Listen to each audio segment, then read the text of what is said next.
Hello friend, good morning. আশা করি তোমরা সব ভালোই আছো। আমি অনেক ভালো আছি। দেখো, সকাল সকাল করেছিলাম রান্না। তো রান্নায় করেছিলাম ভাত আর মাংস, আর বাকি ছিল চাটনি। তো আমি এবার চাটনি করবো বলে আমগুলোকে কেটে নিয়েছিলাম। কেটে দেখো এবার আমি চাটনি বসিয়ে দেবো। তো আমি এবার চাটনিটাকে করে নিলে, কিন্তু গরমের মধ্যে চাটনি খাওয়া সবথেকে ভালো, জানো তো, গরম কেটে যায়। তো আমি এখানে দেখো চাটনিটাকে এবার বানিয়ে দিচ্ছি পাঁচফোড়ন দিয়ে।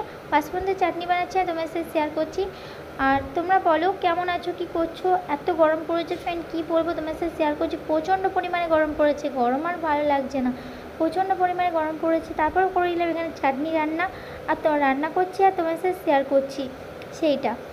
তো চাটনি করছি, চাটনি একটা জেলি টাইপের হয়, জানো তোমরা, সকলেই ভালো লাগে এই চাটনি বানাচ্ছিলাম আর তোমার সাথে কিন্তু শেয়ার করছিলাম। আর তোমরা জানো প্রচণ্ড পরিমাণে গরম পড়েছে, এত গরম পড়েছে, গরমে আর থাকাই যায় না, এতটা গরম পড়েছে।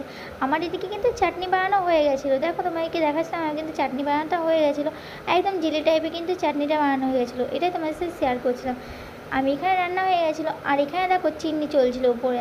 এত গরম পড়েছে জানো তো, আর এইটা কিন্তু চললে অতটা গরম লাগে না, সত্যি কথা বলতে প্রচণ্ড পরিমাণে গরম যা পড়েছে কি বলবো। তারপরে আমি স্নান টান করে নিয়েছিলাম এখানে স্নান করবো বলে। তারপর এখানে বাসন ছিল যেহেতু, তাই বাসনগুলো মেজে নিলাম, বাসনগুলো মেজে নিচ্ছি। তো রান্না হয়ে গেছিলো সব, এখানে বাসন মেজে সব কিছু পরিষ্কার করে নিলাম, পুরো পরিষ্কার করে দিচ্ছি।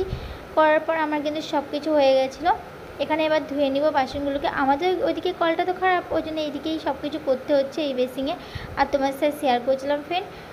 তোমরা সবাই কেমন আছো, কী করছো, আর আমার ভিডিও কেন দেখছো না? প্লিজ আমার ভিডিও দেখো, আমার ভিডিও লাইক কমেন্ট করো প্লিজ ফ্রেন্ড। তোমরা লাইক কমেন্ট করো, আমার ভিডিও একটু সাপোর্ট করো, আগের মতন সাপোর্ট করো ফ্রেন্ড। তোমাদের সাপোর্ট আর ভালোবাসা চাই প্লিজ ফ্রেন্ড। সব কাজ হয়ে গেছিলো, আমি করে নিয়েছিলাম স্নান টান করে চলে এসেছিলাম। আর এসেই দেখো খেতে বসে গেছিলাম। আমি বললাম না ভাত আর মাংস করেছিলাম আর চাটনি। তাহলে ভিডিওটা আমি এখানে শেষ করছি, পরবর্তী ভিডিও নিয়ে আসতে পারবেন।